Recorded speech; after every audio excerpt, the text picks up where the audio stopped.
Hello, this is Justin Williams with the Wolfpacker Podcast. I'm joined, as always, by fellow co-host and editor of the Wolfpacker.com, Matt Carter. And today we are going to preview NC State's upcoming matchup down in South Florida. The Wolfpack head down to Hard Rock Stadium to take on the Miami Hurricanes Saturday night, 7:30 p.m. Eastern on ESPN2. Obviously, heading into the season, we thought that this would be a game to circle on the Wolfpack schedule. It was one of three teams on NC State's schedule that were ranked inside the preseason AP top 15. But now Miami is 2-4, and NC State is 5-1 and is the lone ranked team in this matchup. Before we get into the details of this game, a reminder for our listeners and viewers at home, please remember to subscribe, rate, and review this podcast wherever you listen to us. We're on Apple, Spotify, Google Play, and of course you can always watch us on our YouTube channel. So please subscribe to our YouTube channel. Even if you don't watch us on YouTube, you got a Google account, you got a YouTube account, go over to our YouTube channel, please subscribe, give this video a thumbs up, and please drop a comment while you're at it. All right, Matt, let's shift our focus to the Miami game here. On paper, this has the makings of a letdown game for NC State, coming off of an impressive road win over Boston College the week before. You enter this game, Miami's 2-4. It's a much different team than you thought you were going to be facing at the beginning of the season. But the context will tell you otherwise, where this could have been a letdown opportunity. I don't think NC State's going to be asleep at the wheel heading into this game because of multiple different things. We talked about it a little bit, I think, on the last podcast, or maybe we talked about it off air, but NC State actually opened this game, according to Vegas odds makers, as a 2-point underdog despite being 5-1 and ranked, whereas Miami is 2-4 and has been struggling all season. Now NC State's a 3-point favorite because everybody jumped on the NC State spread. And then, of course, there's Miami's freshman quarterback, Tyler Van Dyke, I believe is his name. Yep. He had some interesting comments in his availability earlier this week talking about NC State's defense. I think he was probably asked a question about, what this team is seeing from NC State's defense on film. Obviously, NC State's defense is performing better than it did last year. Of course, this is the Miami team that came to Carter Finley Stadium and won 45-42 last year on a Thursday night, but it was a very close game. Problem for the Wolfpack, D'Eriq King had a Heisman-esque performance. He threw for, I think, over 400 yards, had close to 100 yards rushing, like 5 touchdowns. I mean, he was truly fantastic. But Van Dyke says this is the same NC State team that we put up 45 points on, despite the fact that he was not the quarterback, may I remind you. But interesting quotes coming out from Miami this week has Wolfpack fans talking. I think that sets up for NC State to be plenty motivated going into this game. Do you see it the same way, Matt? You've been in these week availabilities for NC State coaches and players. What are they saying about this game, and do you think they're not going to be asleep at the wheel heading into this matchup? I mean, look, obviously the defense is now motivated. Funny, Dave Dorn had mentioned a couple of times about the game a year ago where they scored 44 points, and he used language like we couldn't stop them, or one of our worst games on defense. Clearly setting that mindset for revenge. To go back and look at it, that was kind of the last poor performance by the defense. Ever since then, the most points that the defense was responsible for was Louisiana Tech, 27 points.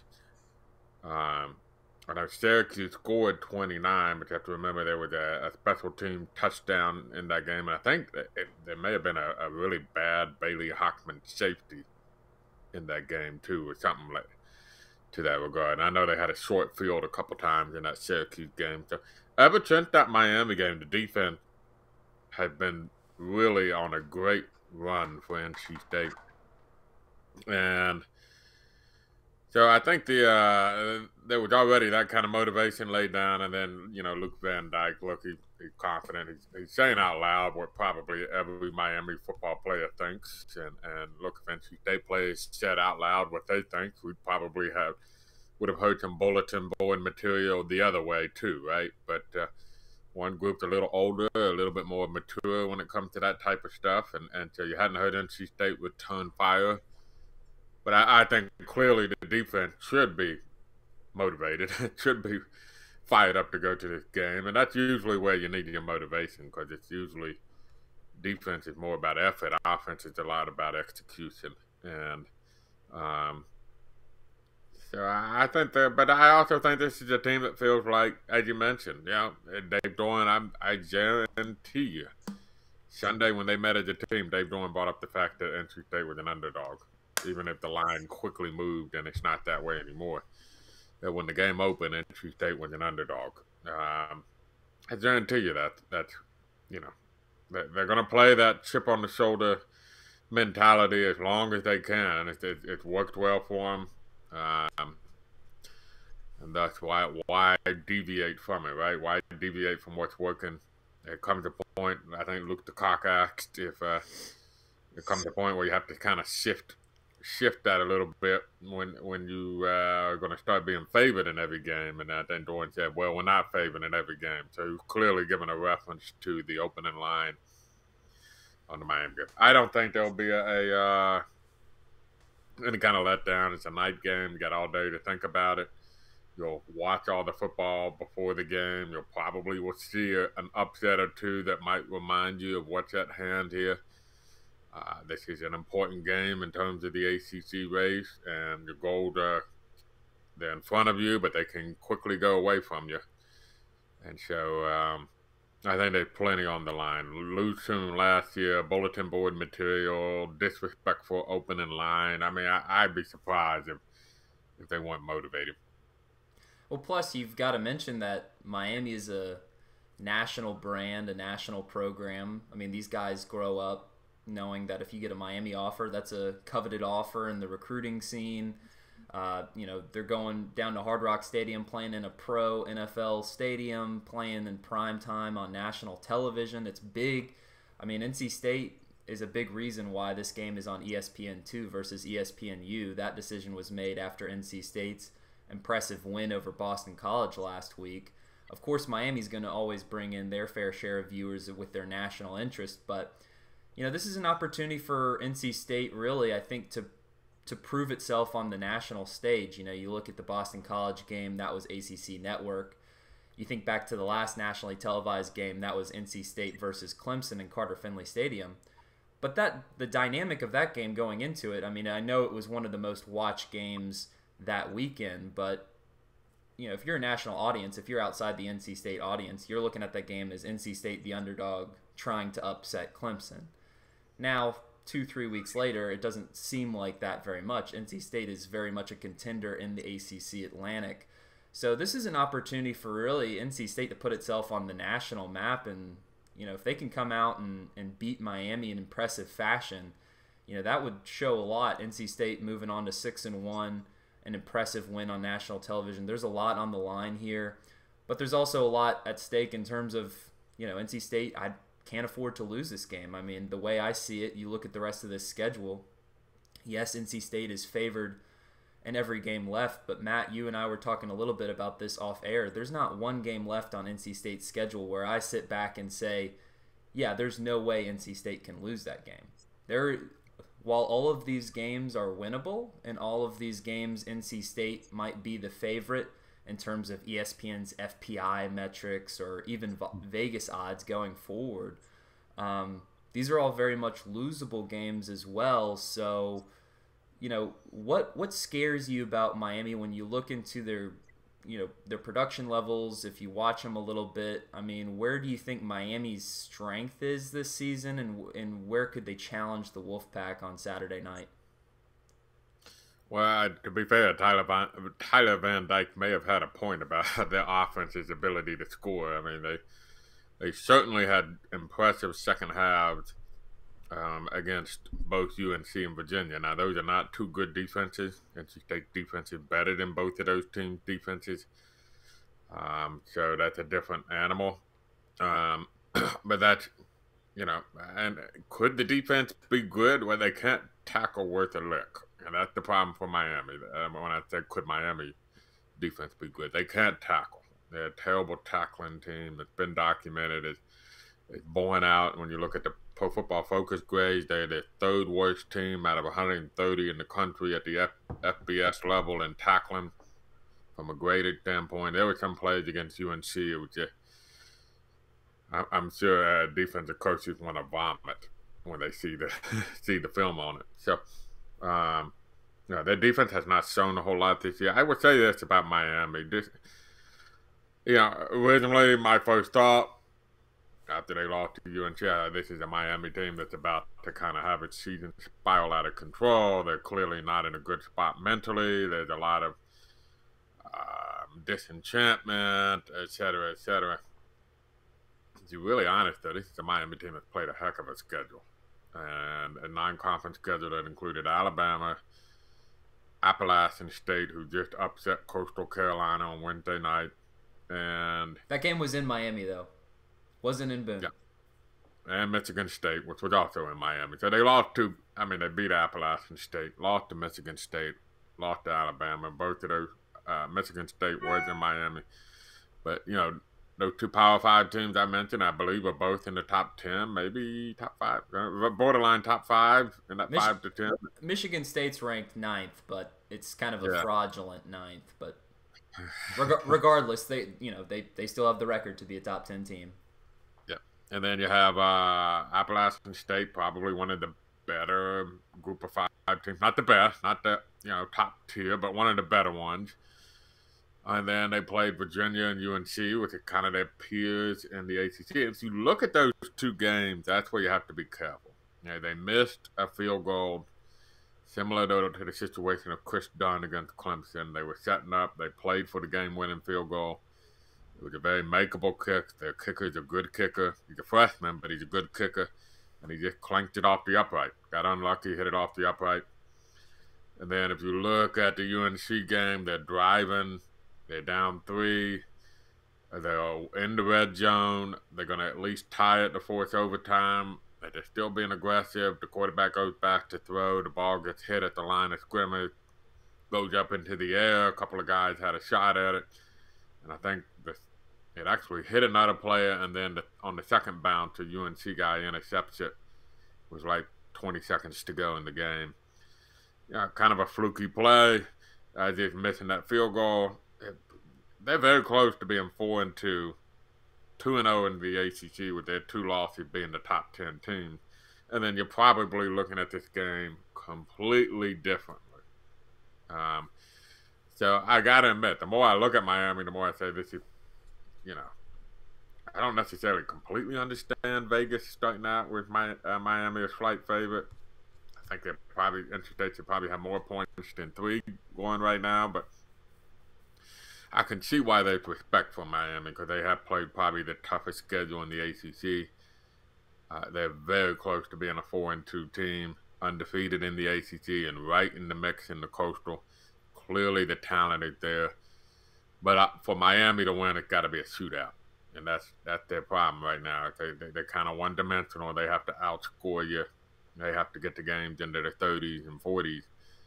And can they do that with a freshman quarterback and now a freshman running back since their leading running back got hurt in the second half of the UNC game?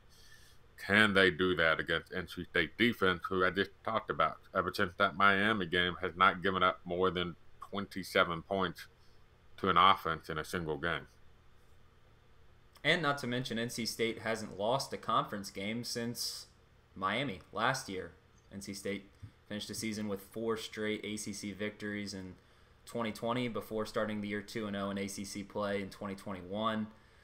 It's hard to tell which side of the ball, if you're an NC State fan, which side of the ball you have more confidence in going into this week, whether it's the defense or the offense. I'd probably lean towards the defense. They've got the motivation. They've got the production this year. But if you look at Miami's weakness, it really is defense. I mean, they really can't stop anybody. Nobody can stop Alabama, but that game was out of hand quickly in the first half because of their inability to get stops against Alabama's run game. UNC 45 points, still a good offense, but again, an offense that's missing a lot of that NFL talent from last year and has had some early struggles this season. Virginia, good offense, 30 points. I mean, Michigan State, we're talking about a Big Ten team that doesn't have a very impressive offense, wins games, defensive-minded team, 38 points in Coral Gables. So if you're NC State's offense, if you're Tim Beck, I feel like this is the week. This is the week you have to get the run game going, because you look at the past 2 wins. They're wins, so you don't think too much about them.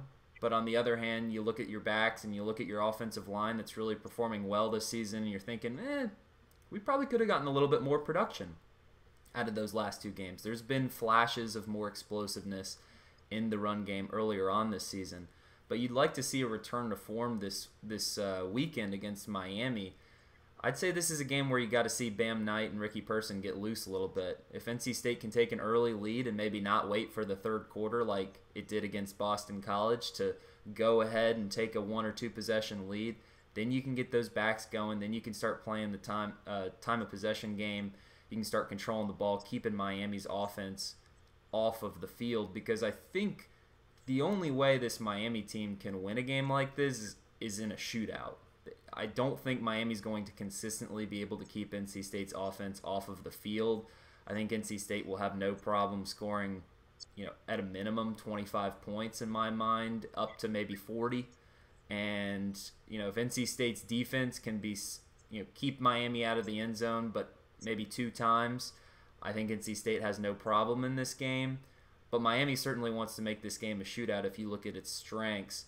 Which side of the ball do you think you have a little bit more confidence in, going into this weekend? And do you think Miami's only path to victory is a shootout, or do you think that this defense could present some problems for Devin Leary and the run game? It is an aggressive defense, and I think the one time they struggled against Clemson, there was a little bit of issues with the pass protection. Late in that game against Mississippi State, when NC State was in pass mode, there were some issues with pass protection. So that might be one thing I would watch for. Manny Diaz is a Chuck Amato disciple. Chuck Amato is a Bobby Bowden disciple, and their whole MO was pressure off the edge, coming in on the edge with pressure. And so that could be an issue, but realistically, they have a great receiving core. The running back that's going to take over. He actually had a really big second half against UNC. Got some big play explosiveness to him. I know some people down in Miami think he's actually might be better off as the running back for Miami. But they got big play capability. And explosiveness. NC State's a hard team to just kind of march up and down the field and drive against. I agree with you, though. This is a game where if you look at the teams that have had the most success against Miami, particularly on the scoreboard, they ran the ball. They ran the ball effectively. They ran the ball well.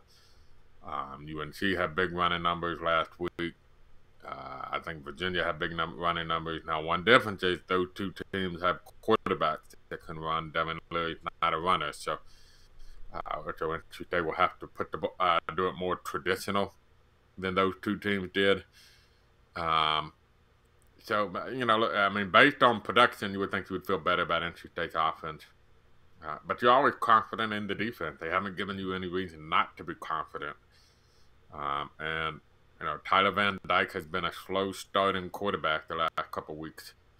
If you get him rattled early, getting up to a nice sized lead, that Miami have yet another comeback in its cards against a defense that's much better than the one that they had faced before. So, there's a lot of reasons to like this matchup on paper, but you do have to respect what Miami. As Dave Dorn said, that when they were much better on film than he anticipated that he was going to look at when he put him in. And you do have to, I would approach this game with the mindset of, this is probably a 4-2 team versus a 2-4 team. And this is probably a 2-0 ACC team versus an 0-2 ACC team.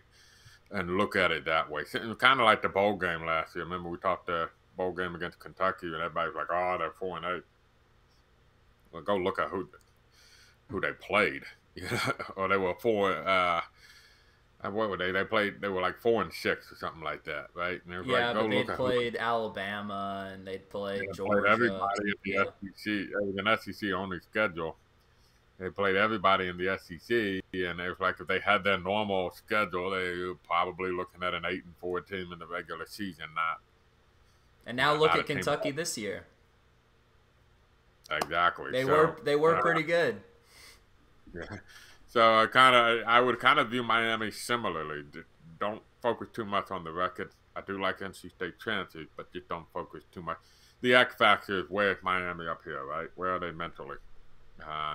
I guess, and what you fear is that it's a Miami team that knows it should be 4-2 right now, and it feels like the clock is ticking on Miami's season right now, where this is probably that one game where, you know, Miami's probably going to pour it out. You know, this would be a really heartbreaking loss to take, to drop to 0-3 if you're Miami.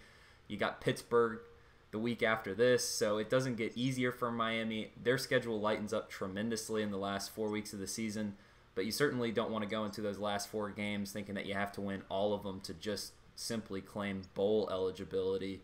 So that'd be the thing to watch for. I mean, NC State has to go into this prepared for a 4-quarter fight, and whether that means Miami brings it to them and gives them a 4-quarter fight and fights for their life, fights for their season, or if, you know, they get behind early and maybe throw in the towel, you know, a frustrated bunch that's seen a lot this season.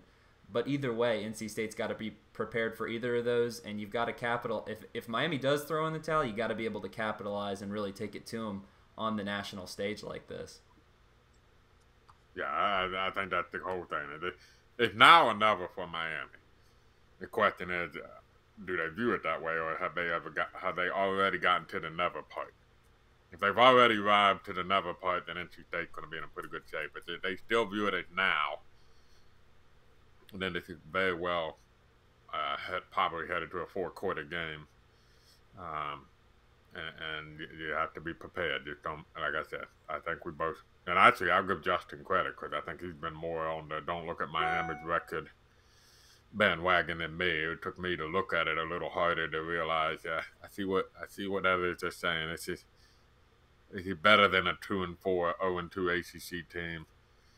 Yeah, one caveat to that, if we kind of put a wrap on it, is I will say that it's not like Virginia and UNC are juggernauts in the ACC either. And so, you know, they came and played Virginia when they were on a 2-game losing streak. And they played UNC coming off a bye, whereas UNC was not coming off a bye. And so you would have figured they would have an advantage in that game as well. So there is a caveat to everything we just talked about there, but they still should be 4-2 and 2-0 in the ACC.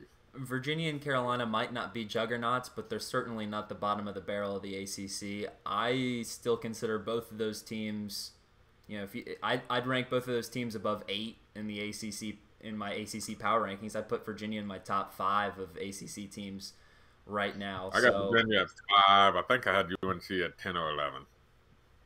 We'll see. I mean, you know, if you're basing it on resume, sure, but I think Carolina's probably their capability, right? They're playing at home. It's a big game. It was a game. I mean, UNC, Miami, kind of that coastal rivalry, if you will. I mean, I know it's not a traditional rivalry, but it is a division rivalry, and there is some bad blood from last year when Carolina really ran up the score on them in their place last year. So I don't know. I couldn't put Carolina. I couldn't put Carolina above Georgia Tech when Georgia Tech stomped them in Atlanta, and I couldn't put them above Florida State when Florida State stomped them in Chapel Hill, and couldn't put them above Virginia, even though they beat Virginia, because Virginia has been better ever since then. And I did have Virginia, I think, 5 on my power rankings, but I kept having, it's like I can't put UNC here, I can't put UNC there. I get it, and I get it. A man's got to live by a code, but we've been talking about this for weeks, Matt. That this UNC team screams of a team that, if it's interested, it can be a really tough game for you. But if they're not interested, if it's a Georgia Tech, it's a Florida State, it's we're just looking ahead to get to the next week, they can certainly drop the ball because they don't have the talent that they did last year. But we're going to wrap this podcast up. I think that's enough analysis. I'd expect a 4-quarter game, but I'd be pleasantly surprised by a Wolfpack blowout. So let's hope for that. 7:30 p.m. Eastern Time, ESPN2.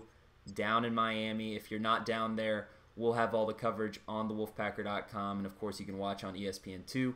Quick reminder, please remember to subscribe, rate, and review this podcast wherever you listen to us, Apple, Spotify, Google Play. We're there wherever you listen to podcasts. Plus, you can always watch us on our YouTube channel. And if you subscribe to our YouTube channel, you'd be able to see right now Matt is with his trusty steed, his sidekick, man's best friend, Lucy, over there. So if you want to see Matt's dog, head over to our YouTube channel. Subscribe. Don't you dare come over and look at this dog and don't subscribe to our YouTube channel. Give this video a thumbs up.